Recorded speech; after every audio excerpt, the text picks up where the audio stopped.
예, 지금부터 인간경제국가 재출간 기념 북콘서트를 진행하겠습니다. 예, 라스바드는 이제 대표적인 그 자유주의 철학자이자 역사학자인 데이비드 골든이 제2의 학문적 아버지라고 칭할 정도로 자유주의 철학의 한 획을 그었고, 그리고 오스트리아 학파 경제학에서 라스바드를 빼고는 이야기할 수 없을 정도로 엄청난 업적을 남긴 학자인데요. 이제 인간경제국가 다시 이제 합본으로 재출간이 되었는데, 이를 기념하여서 이제 전영덕 교수님을 모시고 북콘서트를 진행하도록 하겠습니다. 일단 저는 사회를 맡은 박형진입니다.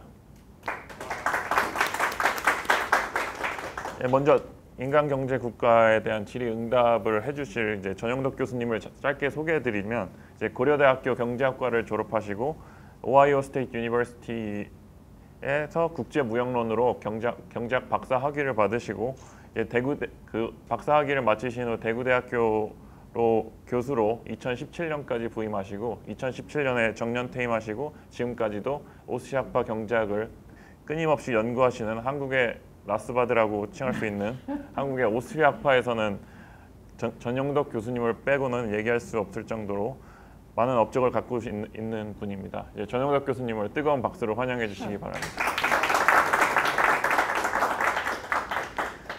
예, 그럼 이제 본격적으로 이제 라스바드의 인생과 철학, 그리고 라스바드의 오스트리아파 경제학자로서의 라스바드, 그리고 라스바드 인간경제국가의 업적, 공헌과 업적에 대해서 질문하는 시간을 갖도록 하겠습니다. 예, 교수님, 우선 이제 이 현장에 라스바드를 알고자 오신 분도 많을 것이고 더 알고 싶어서 오신 분들도 많을 텐데요. 이제 라스바드는 누구인지 한번 말씀해 주시죠. 라스바드 사진은 봤지만은 제가 실제로 뵌 적은 없고요. 97년에 그분이 당시에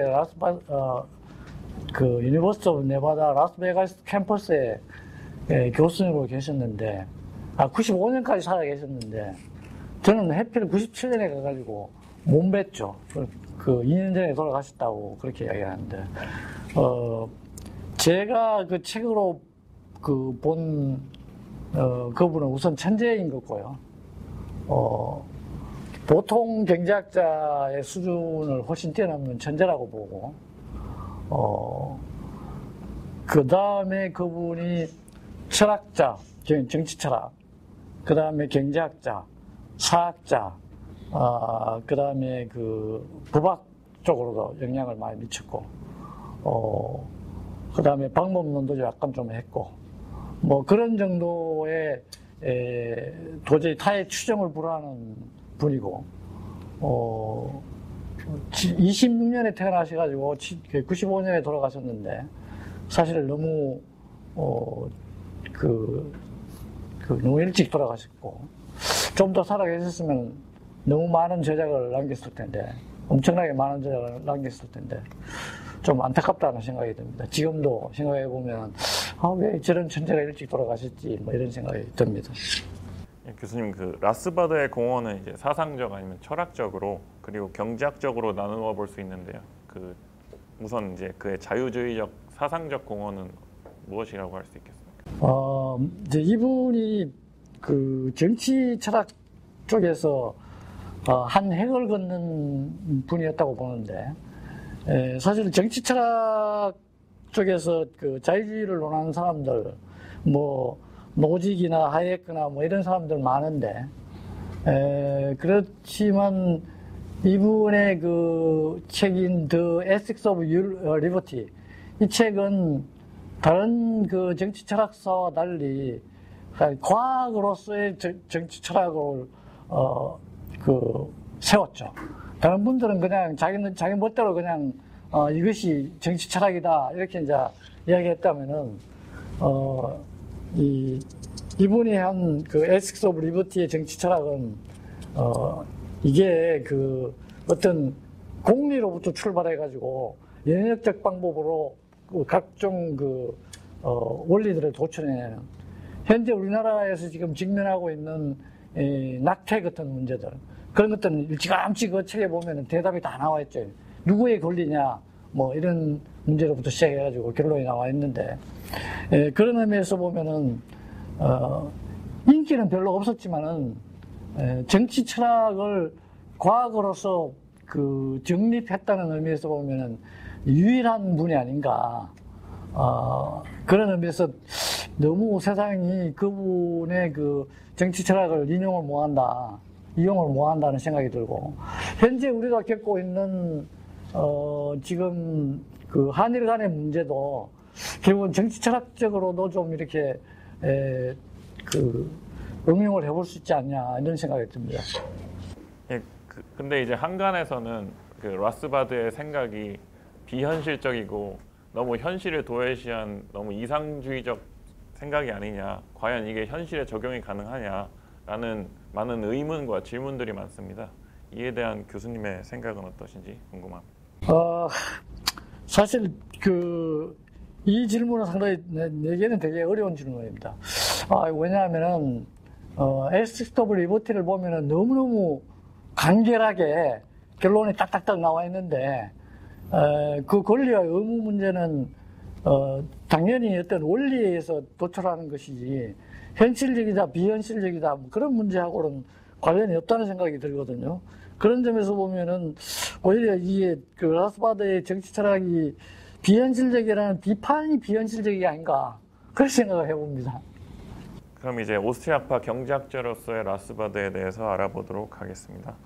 예, 한간에 이제 시카고학파 경제학이나 오스트리아파 경제학을 이야기할 때 자유주의 경제학이라는 용어가 가끔 이제 언론이나 이제 많은 곳에서 제가 들을 때가 있는데요. 혹시 자유주의와 오스트리아파 경제에 다른 점이 있거나 왜 오스트리아파 경제학이라고 하고 또 자유주의라고 하는지, 왜 둘 간의 관계는 어떠한지 좀 설명해 주셨으면 좋을 것 같습니다. 그 오스트리아파의 경제학을 공부하면서 알게 된 사실인데, 경제학이 그렇게 밸류 프리, 이걸 한글로 번역하기가 무지하게 어려운데, 뭐 어떤 사람은 탈가치적이다, 어떤 사람은 가치 중립적이다, 뭐 그런 번역을 하는데, 그렇게 가치가 들어가 있지 않은 것, 학문이 되기 위해서는 가치가 안 들어가야 되는데, 현재 전 세계 주류 경제학이라고 할 수 있는 신고전학파, 이 신고전학파 경제학도 그 안에 가치가 들어가 있고, 가치를 가장 많이 집어넣었다고 할 수 있는 것은 마르크스 경제학이죠. 그 다음에 뭐 여러분들이 가지고 계시는 머릿속에 있는 경제 지식도 사실은 상당히 많이 가치가 들어가 있을 거예요. 그런 의미에서 보면은 그것들은 다 학문이 아니죠. 그래서 뭐 마르크스 경제학은 여기 내 주위에도 마르크스 경제학을 하는 분들이 있고, 그런 분들에게 뭐 그거는 경제학이 아니라 이러면 되게 짜증내고 기분 나빠하는데, 사실은 과학이 되려면은 밸류 프리해야 한다는 거죠. 공학도 마찬가지고 뭐 의학도 마찬가지고, 만약에 밸류가 들어가 있기 시작하면은 이미 그건 과학이 아니라는 거죠. 과학이 아니라는 거죠. 그건 하나의 이데올로기 체계의 일부일 수밖에 없다는 거죠. 그런 점에서 보면은 오스트리아학파 경제학은 철저히 밸류 프리하고, 그래서 오스트리아학파 경제학에서는 성장에 대해서 이론이 별로 없고, 또 우리가 잘 먹어야 된다라고 이야기하는데, 어떤 사람은 뭐 좀 덜 잘 살더라도 환경을 좀 깨끗하게 하자 하면 그건 서로 밸류가 다른 거죠. 자, 그런 측면에서 보면은 오스트리아학파 경제학은 밸류 프리인데, 자유주의는 그 자체가 이미 그 철학적 개념이 그렇게 이념이 들어가 있는 거죠, 그죠? 그런 측면에서 보면 자유주의는 오스트리아파 경제학과 매우 근접해 있긴 한데, 그러나 분명히 두 개가 다른 거죠. 하나는 이데올로기 체계라고 봐야 되고, 또는 뭐 우리가 그걸 굳이 이야기한다면 정치 철학이고, 다른 하나는 밸류 프리한 하나의 학문으로 과학으로 볼 수 있다는 거죠. 그럼 교수님께서 말씀하신 건 이제 오스트리아파 경제학은 가치 판단이 들어가지 않는 그런 거다 이거죠. 그게 이제 오스트리아파의 경제학이다. 그런 의미에서 보면은 다른 현재 지금 주류 경제학인 신고전학파 종합이나 또는 마르크스 경제학이나 그런 것들이 다 뭐냐면은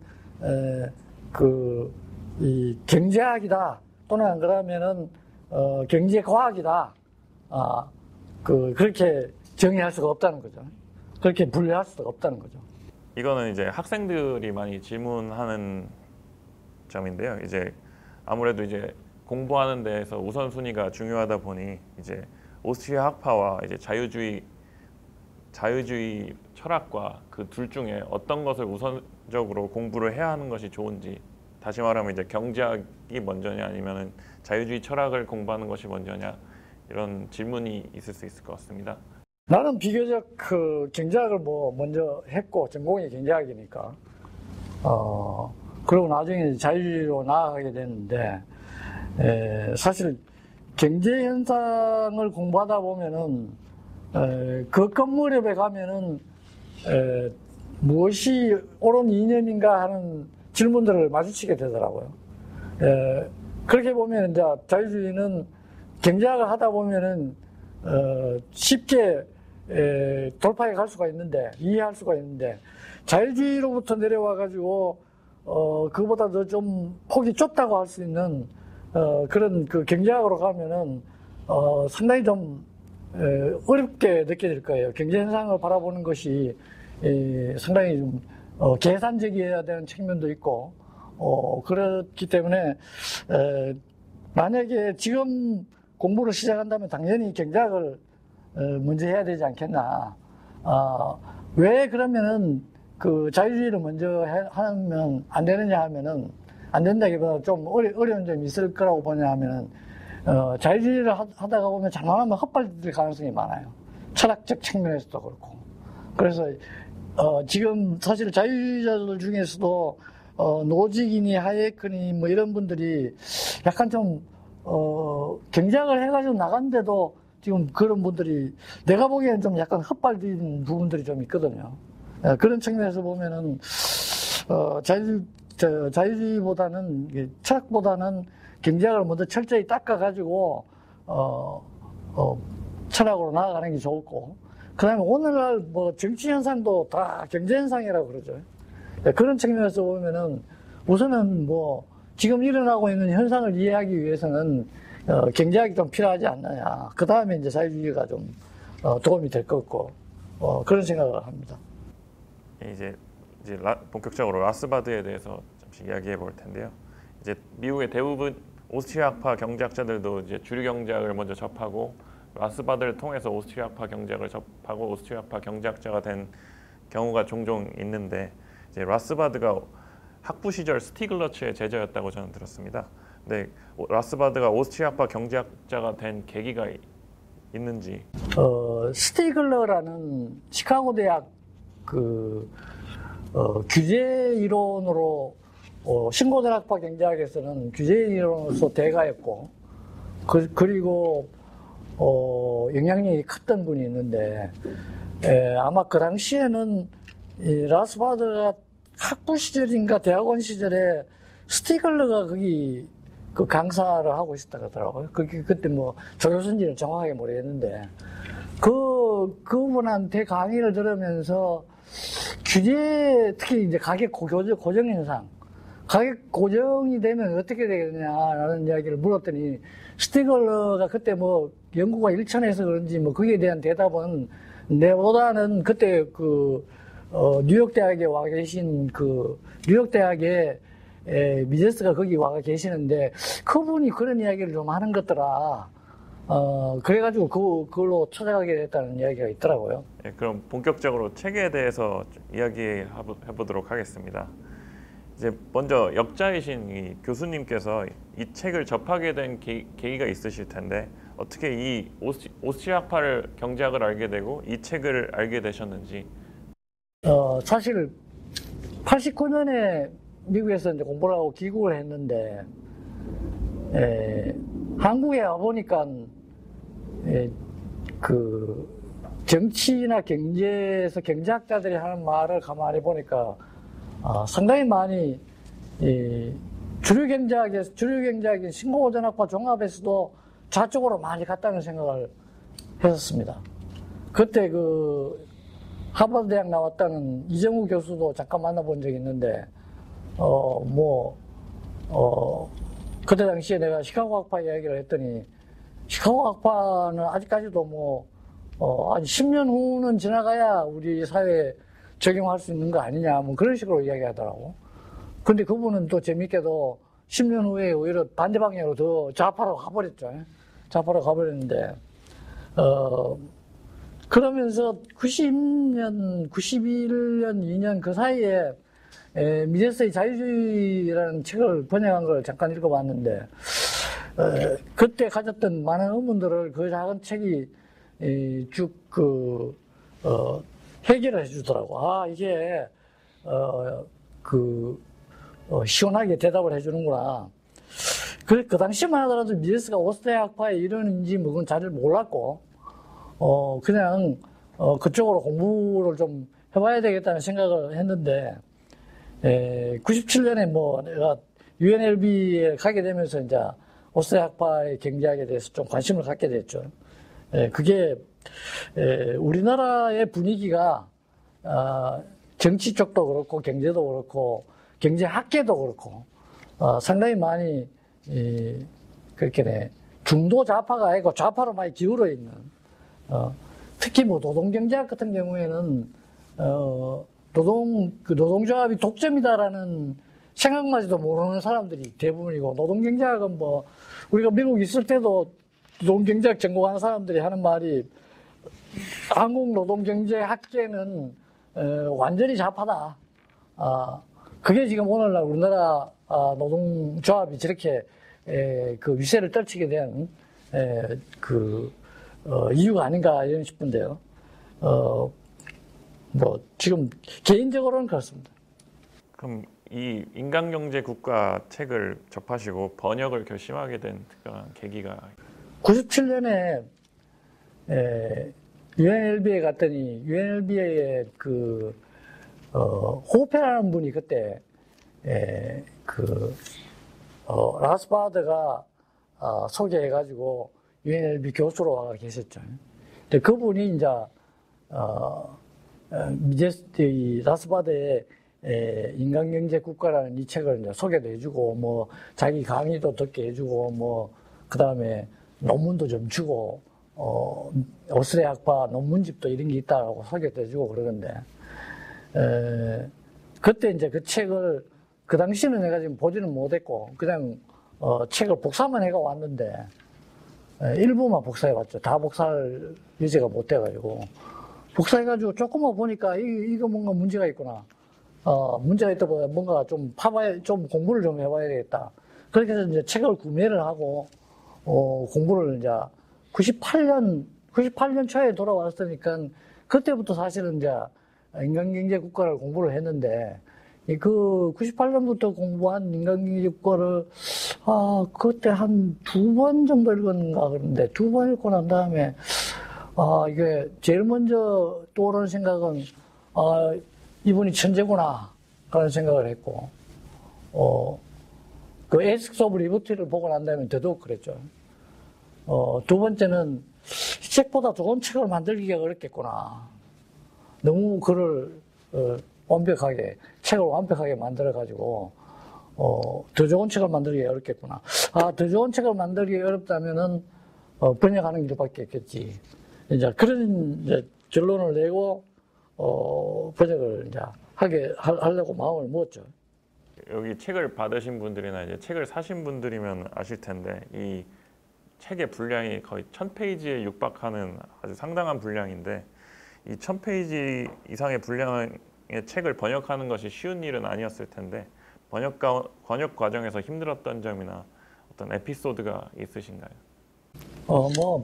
번역이야 평범한 일이니까, 별로 큰 에피소드는 없고, 다만 그 전에 이 책이 이미 외국어 대학에 계신 몇 분들이 모여가지고 번역을 했더라고요.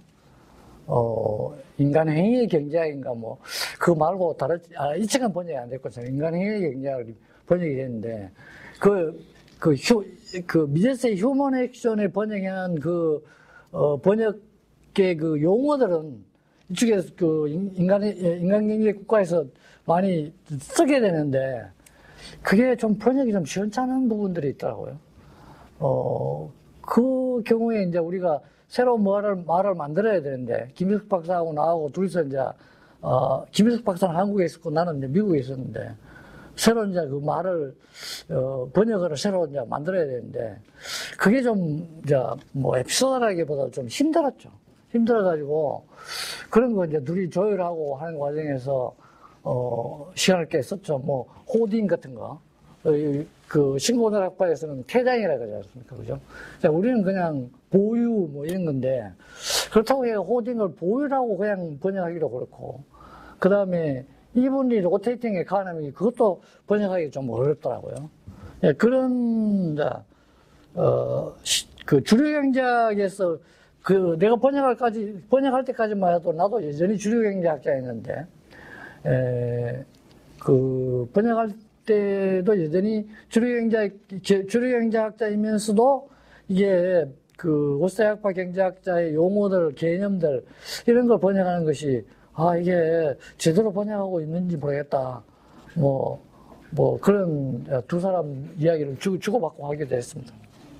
제가 알기로 이제 그 인간경제국가 책 원문에 초반부에 이제 이 책을 미제스에게 바친다는 식의 이제 라스바드의 그 글이 있는 걸로 알고 있습니다. 그리고 이제 미제스와 이 책에 대해서 이야기를 라스바드가 많이 나눈 걸로 알고 있는데 인경국 출간 당시에 미제스의 이 라스바드 인간경제국가에 대한 서평이나 아니면 뭐 어떤 평가가 있는지. 서평이 있었죠. 출간하자마자 서평을 했는데 이게 지금 나는 서평 읽어보고 뭐 그냥 잊어버렸는데 서평이 상당히 중요한 내용인데 보관을 해야 했는데 내가 지금 퇴직하면서 이사하면서 상당히 많은 자료들을 버리면서 안 버리는지 모르겠어요. 근데 지금 기억에 나는 내용은 미제스가 하는 말은 한마디를 딱 하더라고요. 경제학이 인간경제 국가로부터 시작을 해야 제대로 되는 길로 가는 거다. 그러니까 이 시작점을 만들었다는 의미에서 위대하고 그리고 또 시작점이 바로 이 점이다. 이 책이다. 이게 시작점이 되지 않으면은 상당 부분에서 오류가 있을 거다라는 걸 은연중에 말을 하고 있더라고요. 그래서 깜짝 놀랐죠. 그거는 번역할 때가 아니고 벌써 한 10몇 년 지나고 난 다음에 서평을 우연히 수사가 읽었는데 그걸 읽어보고 이거 미제스 같은 그 대가가 이런 서평을 했구나 하고 깜짝 놀랐죠. 나는 번역하고 난 다음에 상당히 시간이 지났는데 어떻게 보면 좀 그런 생각을 해보면 우리가 너무 번역을 쉽게 했냐 이런 약간 좀 그런 충격도 좀 받았습니다. 이 오스트리아 학파 경제학에서 인간경제국가 이 책의 중요성은 어느 정도? 그 미제스 서평이 바로 그런 이야기를 하는 것 같아요. 이게 미제스가 이게 경제학의 출발점이 바로 여기다. 물론 이제 자기 책 그 휴먼 액션 그게 물론 그게 그 인간국의 기초가 되는 거니까 휴먼 액션도 당연히 중요한 책이죠. 인간국보다 훨씬 더 중요한 책인데 그런 점에서 보면 오스트리아학파 경제학에서 경제학이라는 관점에서 보면 왜냐하면 휴먼 액션은 경제학보다 더 훨씬 더 넓은 범위를 포괄하고 있기 때문에 경제학이라는 관점에서 보면은 인간경제 국가가 바로 하나의 그 코너스톤이 되는 거죠. 코너스톤이 되고 그런 점에서 이 책은 오스트리아학파 경제학을 공부하겠다면 이 책에서 시작을 해야 되는 거죠. 인간경제 국가가 처음 출간된 건 이제 1962년으로 알고 있는데요. 그 당시 라스바드가 책을 저술한 목적이 있었을 텐데 그 목적은 무엇인지 그리고 저술 시절 타겟 독자층 다시 말하면 누구를 대상으로 예를 들어서 학부 경제학부 학생들을 위해서 쓴 건지 아니면 대학원생을 위해서 쓴 건지 일반 대중을 위해서 쓴 건지. 사실 이거는 이제 서문 읽어보면은 개정판 서문 읽어보면 나오더라고요. 어제 사실은 제가 어제 저녁에 개정판 서문을 다시 읽어봤습니다. 워낙 번역한 지 오래되니까 사실 이것까지 다 기억하고 있지는 않으니까 개정판 서문을 읽어보면은 이게 일단은 독자층이 대학생이에요. 이게 왜 이걸 다시 쓰게 된 이 휴먼 액션도 있는데, 미제스의 휴먼 액션도 있는데 왜 자기가 이 책을 쓰게 됐냐 하니까 미제스의 휴먼 액션은 우리가 요 밑에서 이야기하게 되겠지만은 그 범위가 커버 범위가 너무 넓어가지고 경제학만 소화하기도 어려운데 휴먼 액션으로 가가 그 많은 이야기들을 다 감당하기 어렵다는 거죠. 대학생 차원에서는. 그런 의미에서 대학생의 요즘 이야기하면 이제 경제학 원로죠. 경제 원론 책이란 개념으로 오스트리아파 경제학의 경제 원론을 하는 건 쓴다는 개념으로 썼고, 그렇지만은 이분이 그 서문에서 이야기했듯이, 야, 그러면은 뭐, 대학생 수준에서만 딱 맞춰가 썼냐. 그게 아니고, 아까 처음에 이야기 잠깐 말씀을 드렸듯이, 착착착착착 올라가다 보면은, 롯데타워 끝까지 올라가게 되는. 근데 김종국이 지난번에 올라가더라고요. 김종국이 아주 대단하다 생각하는데,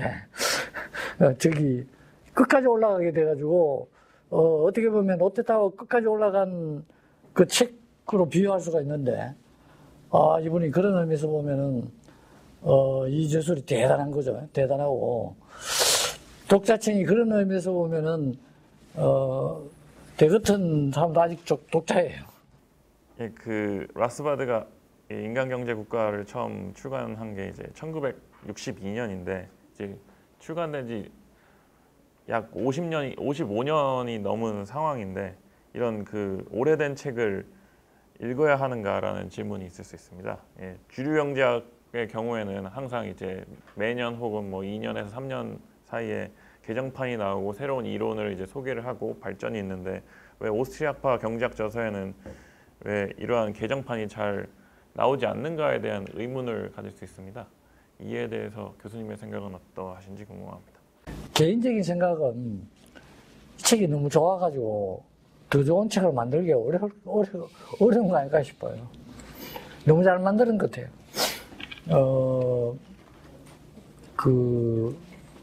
그리고 그 뒤에 오스트리아파 경제학을 공부하는 사람들이 천재들이 많이 좀 모이긴 했는데, 그래도 라스바드의 천재성을 뛰어넘는 그런 분들은 아직까지 없다는 그런 느낌이 들고요.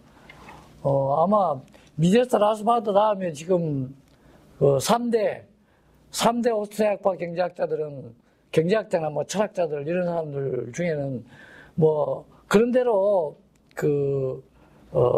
대가의 반열에 올라간 분들은 계시는데, 그래도 그분들은 다 보면 한 분야에서 이렇게 전문해 있고 전체를 다 공부한 그런 전체를 다 이렇게 어떤 반열까지 다 올라간 그런 분들은 지금 아직은 내가 보기엔 좀 없다는 생각이 들고, 그러다 보니까 아마 그런 개정판을 아예 새로운 책을 쓰려는 시도를 별로 안 하는 거고, 또 이 책 자체가 이미 거의 완결돼 있죠. 그 다음에 이제 다른 데 응용 분야, 어플라이드한 분야들은 뭐 논문집들이 있으니까 거기서 커버를 하고, 좀 더 이제 시간이 지나면 또 개정판이 나오겠죠. 근데 현재는 또 한편으로는 이 오스트리아파를 공부하는 경제학자나 철학자들이 너무 적죠.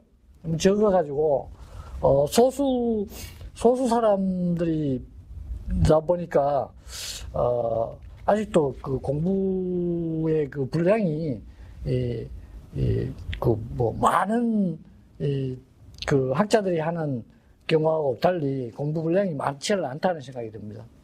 이제 인간경제국가 이 책과 이제 인간 행동의 미제스의 인간 행동과 라스바드의 인간경제국가의 관계는 상당히 긴밀하다고 할 수 있겠는데요. 그럼 지금 시간을 빌어서 미제스의 인간 행동이라는 책에 대해서도 간략하게 소개를 해주신다면. 칼 맹거, 오스트리아파의 시조라고 할 수 있는 칼 맹거라는 분의 강의를 듣고 뭐 미제스의 설명에 의하면은 그 말에 의하면은 칼 맹거가 뭐 엄청난 천재였다 그러더라고요. 근데 이분이 뭐 오스트리아의 강의는 조금 하는데 그 천재성을 살려가지고 저수를 별로 남기지 않았어요. 저수를 별로 남기지 않고 그래서 미제스 말에 의하면은 이거 선생님이 왜 좀 좋은 저수를 남기지 않느냐라는 걸 자기가 강의 들을 때마다 그런 생각을 했다 그러는데, 그렇게 보면, 오스트리아파 경제학의 씨앗은 맹가가 다 뿌려놓은 건데, 그 뿌려놓은 그 씨앗을, 제대로 자라게 하고, 그 다음에 꽃 피우고 하는 그 과정을 거친 책이 이제 휴먼 액션이죠. 휴먼 액션이고, 또 그 다음에 이 휴먼 액션은 인경공하고 다른 점은, 우선은, 정치 철학도 거기 들어가 있고, 그 다음에 역사하고 원리도 거기 들어가 있고, 그 다음에 그 경제학에서 필요한 방법론이나 인식의 문제도 들어가 있고, 그 다음에 경제 체제에 관한 문제도 좀 들어가 있고, 그 다음에 그 정도로, 여러 개가 한목에 막 들어가 있으니까, 아까 조금 전에 얘기했듯이 인경국하고 다르게 경제학만 들어가 있는 게 아니니까, 초심자가 읽기에는 되게 좀 부담스럽고, 그렇지만은, 호학들이 보기에는 사회학도 좀 들어가 있습니다. 사회학도 들어가고 해서, 이게, 어떻게 보면은, 미제스의 인간 행동이 이 오스트리아파 경제학의, 그게 뭐, 어떻게 보면은, 출발점이었다고 볼 수 있죠. 이게, 새로운 출발점. 맹거가 원래의 출발점이었다면은, 그는 그냥 약간 씨앗만 뿌려놓은 상태고, 그 상태에서 이제, 완전히 그냥 만개시키고, 사람들이 쓸 수 있게끔, 응용할 수 있게끔, 만들어 놓은 책이 이제 인간의 행동이 아닌가 싶습니다. 그래서 인경국을 만약에, 다 본다면은, 그 다음으로 가야 할 것은, 휴먼 액션이죠. 그리고 또, 휴먼 액션은 사회학인 이런 부분들이 있기 때문에, 요즘 우리가 응용해야 할 부분도 상당히 그게 있더라고요. 예, 그 교수님의 설명과 더불어서 다시 한번 질문을 하도록 하겠는데요. 이제 이거는 미국 학생들이 많이 질문을 하는 문제인데, 이제 인간 경제 국가가 인간 행동의 경제학 전문서라고도 얘기할 수 있겠는데, 과연 그럼 인간 행동과 인간 경제 국가 이 두 책 중에 과연 무엇을 먼저 읽어야 하는지에 대한 질문이 이제 미국에서도 많고 이제 한국에서도 종종 나옵니다. 인간 행동은 인간경제 국가는 이제 경제학만 다루고 있는데, 인간 행동은 거의 쪽수, 페이지 수는 비슷한데, 아까 얘기하는 여러 학문들이 다 한목에 추격대가 들어가 있는 부분이 있어가지고, 지금 요새 이렇게 바쁜 세상에 경제학부터 먼저 하는 게 쉽지 않겠나 싶고, 그 다음에 이게 인간 행동은 여러 학문들이 다 들어가 있어요. 그게 다 준비가 돼야 읽지, 어느 정도는. 그게 특히 역사 원리 같은 거는, 안내를 안 받으면 그 책을 읽어보면 이해가 잘 안 되더라고요. 저도, 제 경우에도, 휴먼 액션의 전반부에서 역사 원리들이 나오는데, 무슨 이야기지, 무슨 이야기 하고, 읽어야 할 의무 때문에 읽었는데, 내용이 별로 남지를 않더라고요, 머릿속에. 그래서 그냥 세월이 지났죠. 세월이 지나고, 나중에 이제 경제학이 경제학 공부가 어느 정도 이제 성숙을 하고, 그런 다음에 방법론 문제라든지 이런 것들을 이제, 관심을 가지기 시작하니까, 그 책이 이제 훨씬 더, 다가오게 되고, 유용해지고 그러더라고요. 그래서 젊은 이제 대학생 수준에서는 당연히 인간경제 국자를 먼저 읽는 게 맞다고 생각합니다. 근데 좀 연세가 드신 분들은 이 휴먼 액션도 지금 번역본이 나와 있는데, 읽어도, 왜냐면 이게, 그 사회학인 사회 현상들은 경험에 의해서, 나름대로 터득한 바들이 책을 통해서, 그래, 이런 의미구나 하고 쉽게 이해될 수 있는 부분이 많습니다. 그래서 연세가 들었다면은, 인간 행동도 같이 읽어보면은, 좋을 거라고 생각이 듭니다. 그럼 이제 경제학에서 그리고 인간경제 국가 책에서의 라스바드의 오스시아파에 대한 공헌은 무엇이라고 할 수 있겠습니까? 그 라스바드 본인이 그렇게 이야기를 합니다. 자기의 그 지식, 경제학에 관한 지식은 전부 스승인 미제스로부터 왔다. 그렇게 이야기를 하고. 그렇지만은 경제 이론에서 자기의 공헌이 있다면은 독점 이론이다. 그게 스승의 독점 이론도 틀렸다고 지적을 하는 거죠. 틀렸다고 지적을 하고, 독점 이론이 응용돼야 할 부분이 노동조합도 독점의 일종이라는 거죠. 예, 가히 그 노동조합이 이 독점 이론이라는 걸 설명한 책은 인간경제 국가밖에 없죠. 지금 전 세계에서 그거밖에 없습니다. 그래서 우리나라의 노동조합을 분쇄하려면은 인간경제 국가를 노동조합이 읽어야 됩니다. 노동조합은 노동자 일반을 위한 조직이 절대 아닙니다. 노동조합은 노동자와 노동자의 약탈 기구입니다. 그렇게 노동조합이 임금을 올리려면은 해고가 당연히 일어나게 되는데 결국은 다른 노동자, 해고된 노동자죠. 다른 노동자의 희생을 통해 가지고 임금을 올릴 때가 있습니다.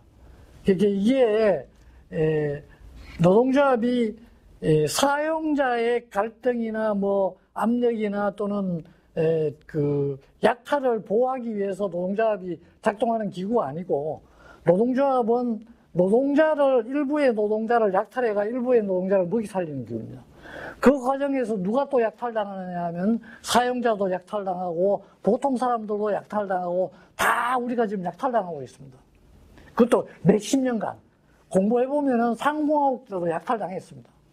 상공업자도 노동조합이 정부로부터 압박을 받았지만은 그래도 여전히 노동조합은 자기의 목 이상을 가져갔습니다. 그걸 이번에 내가 증명을 다 했죠.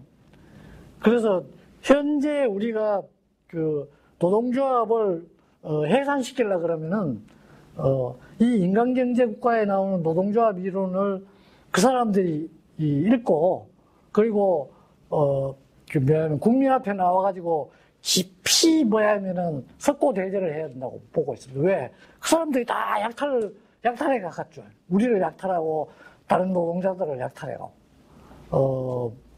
그런 의미에서 보면은 라스바드의 공헌이 정말로 우리에게 필요한 지식인데 독점 이론을 제대로 제시한 건데 이게 우리나라에 딱 맞는 이론인데 그게 안 쓰이는 거죠. 근데 이번에 내가 공부를 해보니까 미국은 이미 이제 지난번에 GM이 그 구조조정 할 때 그 노동조합이 붕괴됐죠. 그리고 미국 내에서 노동조합은 거의 이제 사라졌습니다.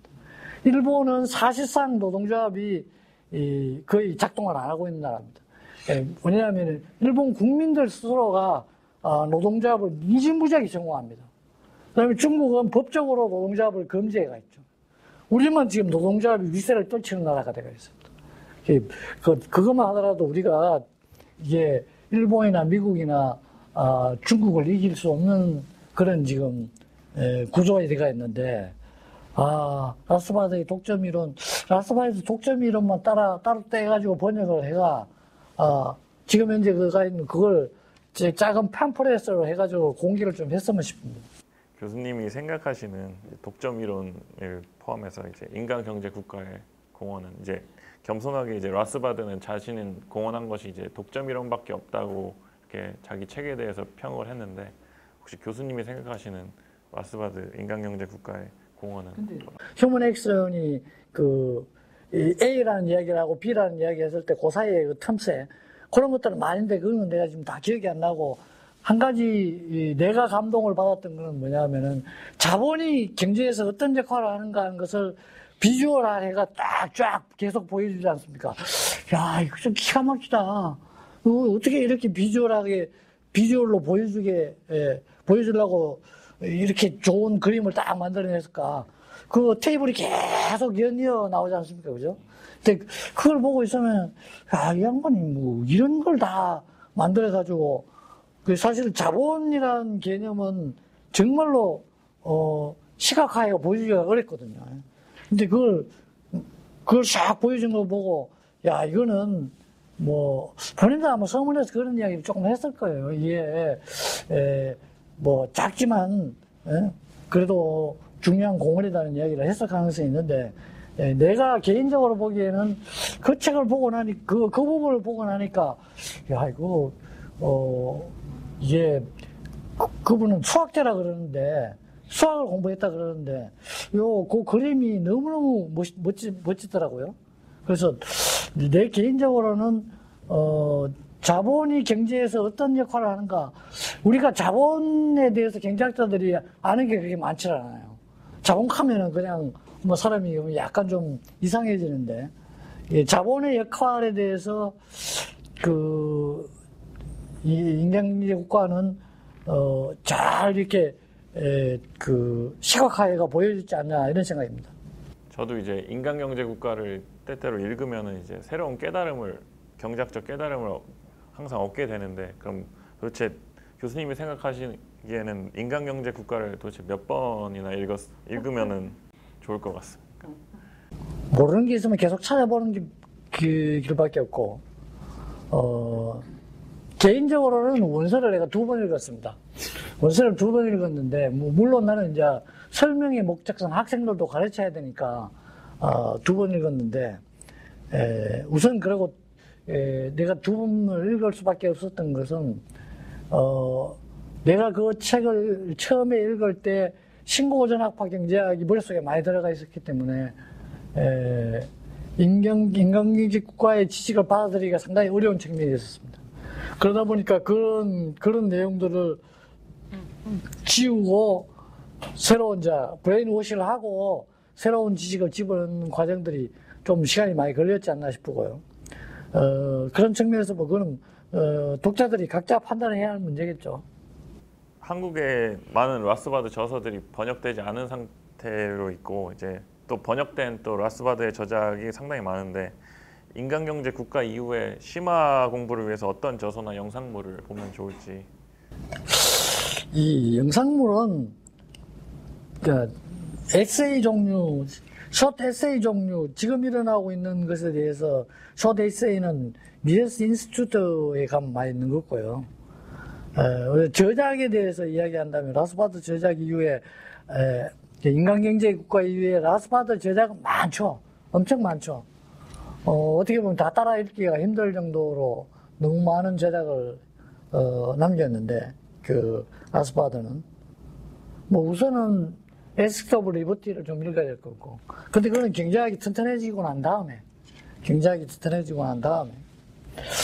그 다음에 또 이분이 화폐에 대해서도 많은 이야기를 했는데, 미세스 인스튜트에 있던 많은 학자들이나 그게 종사하는 스태프들이나 이런 분들이 라스바드가 쓴 What has government done to our money? 그 조그마한 책 있잖아요. 그 책도 상당히 많이 영감을 줬다 그런 이야기를 하거든요. 이제 라스바디언이 이번 이 인간경제국가 재출간본에는 이제 라스바디언이 이제 로버트 머피가 쓴 인간경제국가 스터디 가이드가 추가가 되었는데, 스터디 가이드를 어떻게 활용하면 좋을지. 시간이 없으면 스터디 가이드 뭐 이렇게 해가지고 시간 절약을 좀 하고.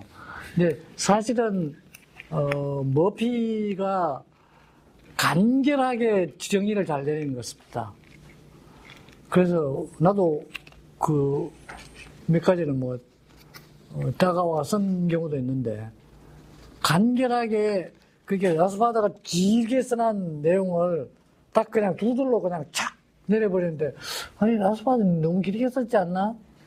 너무 삥 돌아갔지 않나? 뭐 이런 생각이 들고, 왜 사람들 주특기가 다 다르니까. 그런 측면에서 로버트 머피의 스터디 가이드는 그 장점이 하나 있고, 두 번째 장점이라면은 나도 전체적으로 다 읽기를 안 해가지고, 두 번째 장점이라면은 이 오스트리아과의 경제학과 달리 주류 경제학인 신고전학파 종합의 문제점이 뭔가, 그 주장에 뭐가 문제가 있냐, 뭐 그런 그 지적해 놓은 것, 그 아주 제대로 그 지적을 한 것 같습니다. 물론 다는 아니지만 그런 측면에서 보면은 이게 그 본의 아니게 자기가 가져온 지식이 보면은 신고전학파 종합이 머릿속에 들어가 있는 경우가 많으니까 그것이 그 지식이 뭐가 문제가 있는가 하는 걸 간결하게 지적해주는 책으로는 너무너무 좋은 책이 아닌가 싶습니다. 이제 많은 비경제학자들이 이제 뭐 주류와 오스트리아파 경제학을 떠나서 경제학을 비판하는 이유 중 하나가 이론과 현실이 너무 괴리가 있지 않느냐라고 많은 비판이 있습니다. 이 비판이 오스트리안 경제학에도 해당되는지. 현실의 문제에 대해서 처방을 못 내죠. 대학교 다닐 때 미시경제학을 우리가 배웠는데 미시경제학이 그걸 배우면서도 되게 답답하더라고. 이거 가지고 어떻게 그 현실 문제에 대해서 처방을 내리나. 그리고 그때 당시에 내가 가졌던 생각 중에 하나가 보호무역하고 자유무역에 대해서 자유무역을 찬성한다는 주장도 하면 왕창 나오고 보호무역을 찬성한다는 주장도 왕창 나오고 그리고 어느 쪽이 옳다는 거야. 신고전학파 경제학에서는 답이 없다고. 그런데 오스트리아파 경제학은 미에스의 자유주의를 처음에 딱 읽었을 때 보호무역은 전부 다 말도 안 되는 소리라는 얘기를 딱 하더라고요. 그게 현실을 보니까 그때 그게 자유무역이 맞구나. 이제 그렇게 보면은 그 오스트리아파 경제학은 분명히 현실 문제에 대해서 대답을 딱딱딱 주고 그리고 그 대답은 분명히 현실 문제를 고칠 수 있는 그런 처방전이죠. 그런 측면에서 그 사람들이 오스트리아파 경제학을 봤다면은 이런 비판을 하기는 좀 어렵지 않았겠는가 하는 생각이 드는데 사실은 대학교 때 경제학을 신고전학파 경제학을 배울 때 그런 좌절감이 그 당시에 그 좌절감 내가 분명히 경제학을 배웠는데 써먹을 데가 하나도 없구나. 그때 뭐 무지하게 많은 문제들이 있었는데 그런 좌절감을 오스트리아파 경제학을 책을 읽으면서 이게 일종의 등대 역할을 할 수 있겠구나 하는 생각을 하게 됐고 그런 측면에서 보면은 비경제학자들이 경제학을 비판할 때 오스트리아파 경제학자들한테 온다면은 분명히 그 명쾌한 대답을 해줄 수 있을 텐데 근데 뭐 사실 미국에서도 그렇고 뭐 유럽에서도 그렇고 유럽에서는 오스트리아파 경제학이 사실은 상당히 많이 쇠퇴해버렸죠. 미국에서도 하이에키한 오스트리안들은 많이 쇠퇴했고 그 다음에 미에시안 오스트리안들만 지금 라스바드 쪽으로 해가지고 후계들이 좀 양성되어 있는 그렇지만 여전히 절대적으로 소수고 한국에서는 정말로 소수고 그래서 오스트리아파 경제학을 공부하게 되면은 현실 문제에 대한 대답을 할 수 있고 그런 측면에서 좀 세상을 빨리빨리 이해하게 된다면은 그 대신에 이제 혼자 살아야 하는 그 외로움을 견뎌야 될 겁니다. 이제 현 정부가 이제 처음 출범할 당시 이제 소득 주도 성장을 내세우면서 이제 대표적으로 뭐 2020년까지 최저임금을 10,000원으로 인상하겠다 등의 이제 많은 정책을 지금 펼치고 지금 현재는 많은 그 시민들이 많은 국민들이 이제 이 문제점에 대해서 인식을 하고 비판을 하기도 하고 있는데요. 이제 인간 경제 국가에 나온 이론으로 현 정부의 정책의 문제점을 분석할 수 있는지, 그 과연 이게 이론과 현실이 적용이 가능한지. 당연히 적용이 가능하죠. 적용이 가능하고 최저임금의 경우에는 최근에 많은 오피니언 리더들의 이야기를 들어보면은 최저임금이 지향하는 바 최저 가격이죠. 이 최저임금이 최저 가격인데 최저 가격은 좋은 거다 이렇게 이야기한다고. 좋은 것인데 좀 속도를 너무 낸 것이 아닌가 그런 이야기를 하는데 최저임금은 좋은 것이 아닙니다. 결코 좋은 것이 아니고 그런 점에서 보면은 지금 우리나라 오피니언 리더들은 확실히 잘못하고 있다고.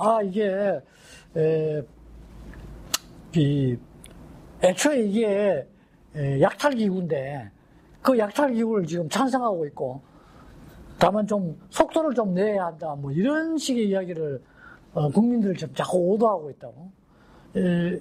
노동조합하고 약탈의 측면이 좀 다르긴 하지만은 노동조합과 똑같이 이게 지금 약탈기구예요.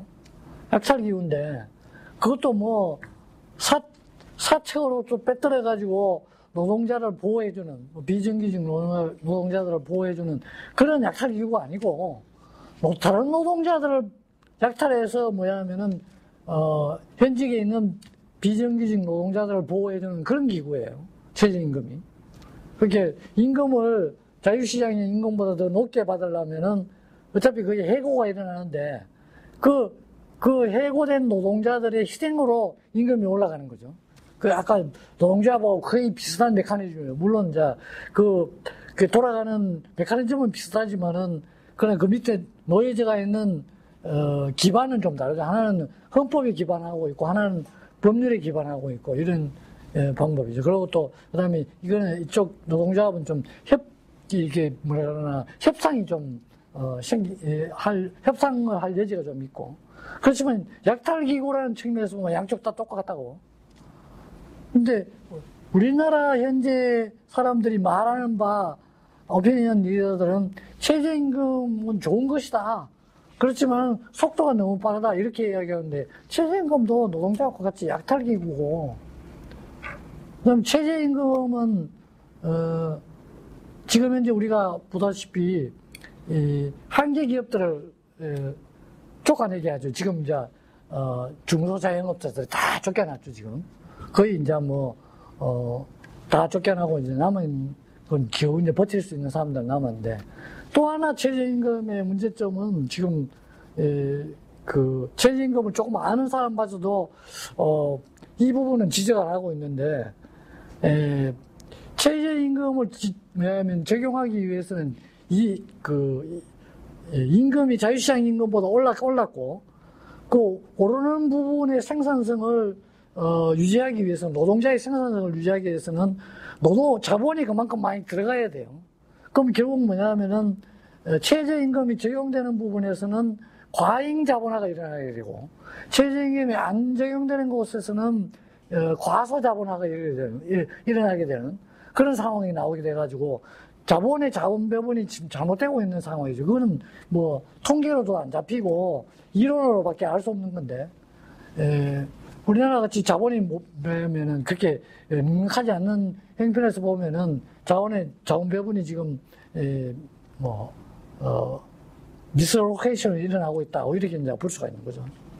최저임금으로 이야기하면은 그런 방법으로 우리가 이게 세 가지 문제가 있구나. 하나는 노동자들과 노동자들 간의 약탈 현상이 일어나고 있고, 그 다음에 한계 기업들을 퇴출시키고, 또 하나 문제는 뭐냐면은 과잉 자본화, 가수 자본화 그렇게 해서 자본이 미스올로케이션이 일어나는 이런 문제들이 있더라 이런 이야기죠. 그래서 현 정부 정책에만 그 문제점을 분석할 수 있는 게 아니고 모든 문제를 다 사실은 우리가 분석을 할 수 있죠. 교수님께서 아까 이제 노동조합에 대해서 그리고 지금은 이제 최저임금 제도에 대해서 인간경제 국가에 나온 이론으로 이제 설명 가능한 걸 이렇게 보여주셨는데요. 더 많은 설명과 그 처방에 대해서는 이제 자유기업원 홈페이지 cfe.org에 들어가셔서 진단과 처방 코너에 보시면 이제 각 분야별로 노동조합, 교육, 기타 여러 분야별로 교수님께서 그 원인과 문제점과 해결책에 대해서 제시해 놓은 그런 코너가 있습니다. 거기서 이제 월마다 교수님께서 한 가지 주제를 선정하여서 거기서 인간경제 국가에 나온 이론으로 그 문제를 분석하고 해결책을 제시하는 코너가 있으니 그 많은 방문과 거기 많은 그 도움이 되셨으면 좋을 것 같습니다. 계속해서 이제 교수님이 판단하시기에 그 오스트리아파 경제 이론으로 한국 대통령들의 경제 정책을 분석했을 때 가장 모범적인 정부와 가장 문제가 심한 정부는 없는 것 같은데. 없는 것 같아. 그냥 없는 것 같아.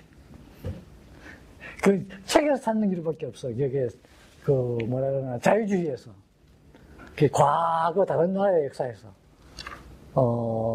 그밖에 없고 우리나라는 국가주의가 아직도 그 위세를 떨치고 있는 나라니까 여기에 있는 자유주의자들이 일당 만을 해가지고 한 명이 10,000명 당하면은 10명만 있으면 10만 명이 되잖아요. 그러면 이율곡이 10만 양명사라고 뭐 똑같아 돼버리니까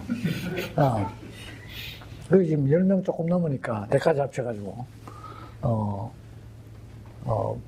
나는 여기 있는 젊은 친구들보다는 조금 좀 파괴력이 나을 테니까 한 20만 명 잡지. 농담이고. 그래서 과거 그 서양의 역사에서는 좀 찾을 수 있을 것 같고 우리나라 역사에서는 경제 현상만 보면은 상공화국 이전에 미군정 1공화국, 3공화국 별 차이가 없는 것 같습니다. 차이가 없다는 생각을 하게 됩니다. 이번 상공화국의 그 경제 역사를 책을 끝내고 난 다음에 그런 이야기는 안 썼죠. 안 썼지만은 내 마음속에 남아있는 말은 별 차이가 없네. 이제 오스트리아파의 경제학과 이제 주류 경제학이라고 하죠. 이제 신고전학파의 경제학에 대해서 좀 잠시 얘기를 나눠보도록 하겠습니다. 이제 폴 사뮤엘슨 혹은 맨크의 경제학과 인간 경제 국가의 다른 점이 무엇이라고 교수님은 생각하시는지 궁금합니다. 네, 확실하게 다른 것은 사뮤엘슨과 맨큐의 경제학은 신고전학파의 경제학이죠. 신고전학파의 경제학이고 그 다음에 인경국은 확실히 오스트리아학파의 경제학인데 사뮤엘슨이나 맨큐의 그 신고전학파 경제학은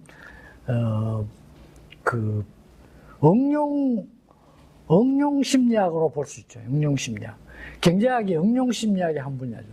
그런 의미에서 보면은 많은 부분들이 딱 이 케이스에서는 맞지만은 다른 케이스에 갖다 대면은 안 맞을 수밖에 없는. 그래서 응용력이 제한적일 수밖에 없는 것이 사뮤엘슨과 맨큐의 경제학이죠.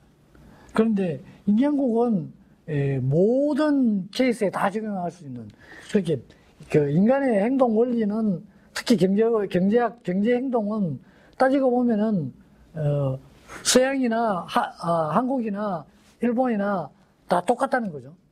다 똑같다는 거고 다만 그 동네에선 예를 들면은 밀을 묻고 밀의 가격이 형성이 되고 우리는 쌀을 주시고라고 쌀의 가격이 형성되는데 그렇지만은 밀값이 올라간다든지 밀값이 내려간다든지 쌀값이 올라간다든지 쌀값이 내려간다는 것은 수요와 공급에 의해 가지고 결정된다는 거죠. 그런 측면에서 보면은 인경국이 이 사밀슨 경제학이나 맨큐의 경제학이 생명이 짧을 수밖에 없어. 왜냐하면 딱 어떤 특별한 케이스에서만 딱 들어맞는, 그렇지 않고 범용적으로는 응용을 할 수 없는, 인경국은 그렇지만 범용적으로 응용을 할 수 있는 그런 책이 아닌가. 신고전학파와 오스트리아학파의 경제학은 여러 가지 다른 점이 많습니다. 그걸 한마디로 딱 축약한다면은 인경국이 경제과학이라면은 이 신고전학파 경제학은 그 응용심리학의 한 분야라고 볼 수밖에 없다는 거죠. 그런 의미에서 보면 아직도 과학으로서 완전히 성립됐다라고 물어본 완전히 성립됐냐라고 물어본다면은 사밀슨이나 맨큐의 경제학은 한계가 있을 수밖에 없지 않냐, 이렇게 볼 수 있는 거죠. 그 외에도 두 책은 여러 가지 차이점이 있는데 그 차이점은 여기서 뭐 다 이야기하기 너무 시간이 많이 걸리고, 내가 그 차이점을 경제학과 역사학이라는 책에서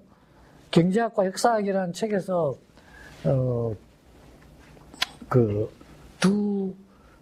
학문체계의 차이가 뭔가 하는 걸 간략하게나마 한 몇십 쪽에 걸쳐가 써놓은 게 있습니다. 그게 아마 그 부분은 경제학과 역사학 책은 좀 어려운 책인데, 대학원생 정도 수준을 상대로 쓴 책인데, 이 신고학파 경제학과 오스트리아학파 경제학의 차이점에 대해서는 아마 학부 학생들 수준에서도 읽을 수 있는 정도가 아닌가 싶습니다. 그래서 경제학과 역사학을 쳐다보면은 거기 안에 아마 들어있을 거라고 생각합니다. 제가 생각하기에도 이제 맨큐의 경제학이나 폴 사밀슨의 경제학을 보신 분이면 이제 인간경제국가 챕터 1에 있는 그 인간 행동의 공리와 그 한계 효용의 법칙에 대해서 설명해 본 부분을 보면 그 부분부터 차이가 큰 점을 아마 느끼실 수 있을 거라고 생각합니다. 이제 경제 현상에 있어서 자유를 분석하는 것이 중요한지, 아니면 자유를 가정을 하고 경제 현상을 분석하는 것이 실효성이 있는지, 아니면 자유의 중요성이 있는지, 그거에 대해서 말씀해 주십시오. 식모절학파의 경제학은 경제 현상에서 자유가 얼마나 중요한지를 잘 모르고 아마 경제학이 서술이 된 것 같고 전파가 된 것 같고, 오스트리아학파 경제학자들은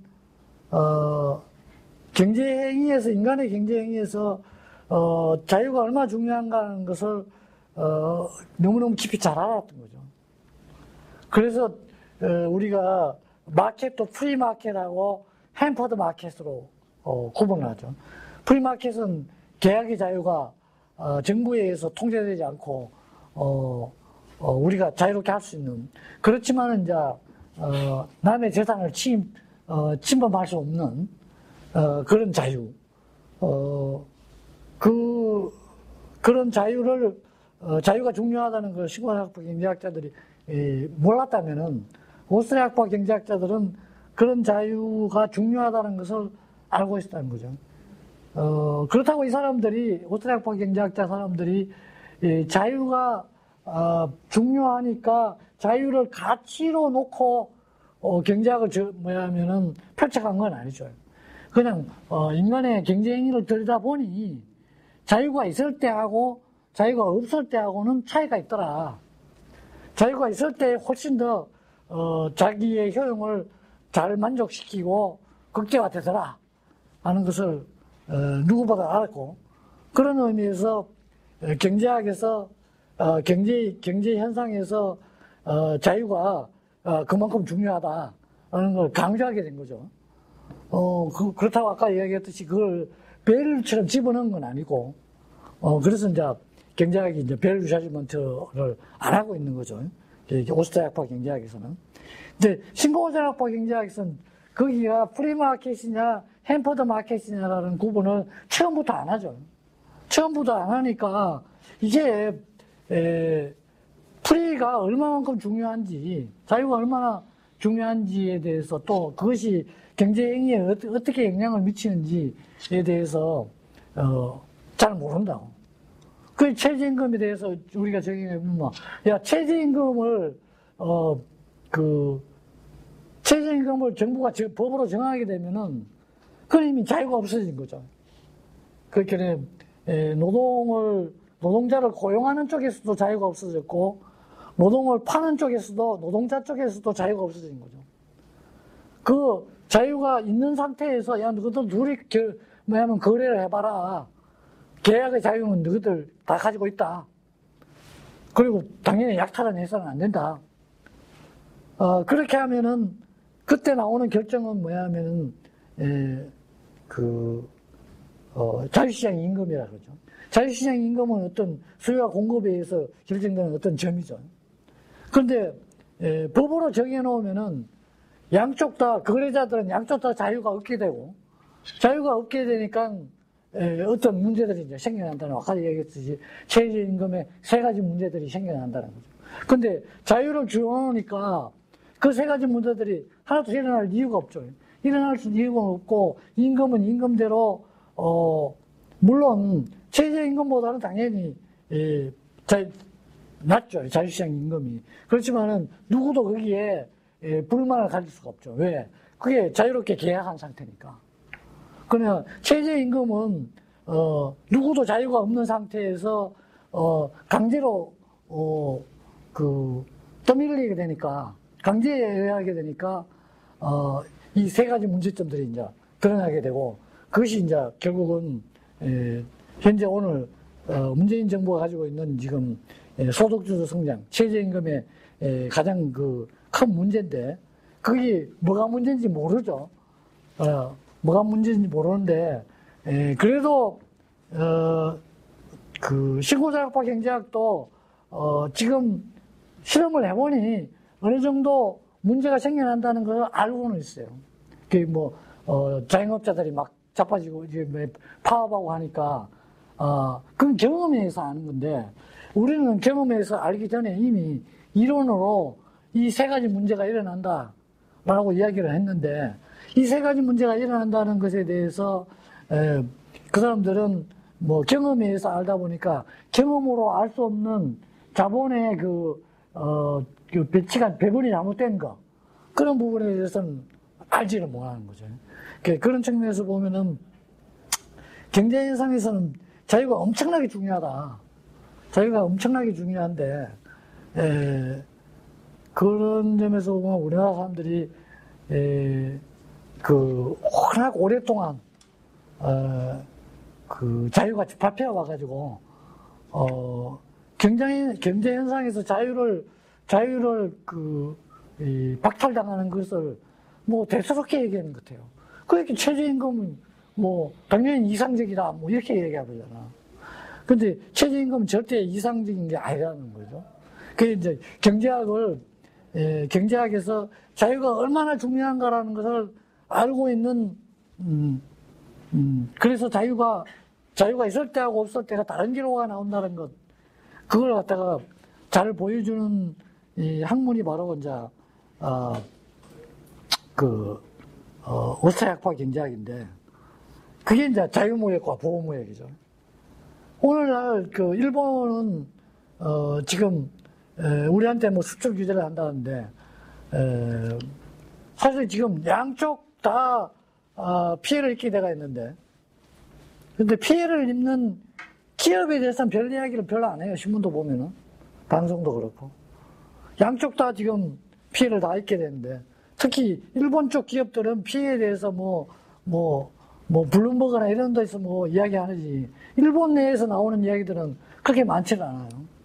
물론 일본의 소수파들은 이야기를 하긴 하는데 그게 경제학자들이 별로 있다는 생각이 안 들어요. 일본 경제학자들은 다 어디 갔나 이거예요? 한국의 경제학자도 다 어디 갔어? 왜?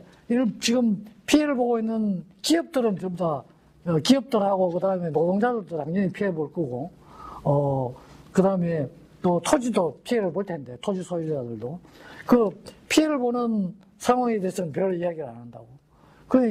이게 자유가 가치 그 자체로서 중요하지만은 경제 행위에서 보면은 자유가 얼마나 중요하냐. 그런 측면에서 보면은 이게 식물대학법보다는 오스트리아법 인자학이 100배 낫겠지. 흔히들 이제 경제학도 하나의 그 과학이라고 말을 많이 합니다. 뭐 이코노믹 사이언스라는 말도 있고. 이제 그런데 경제학이 과학인 이유가 교수님은 무엇이라고 생각하십니까?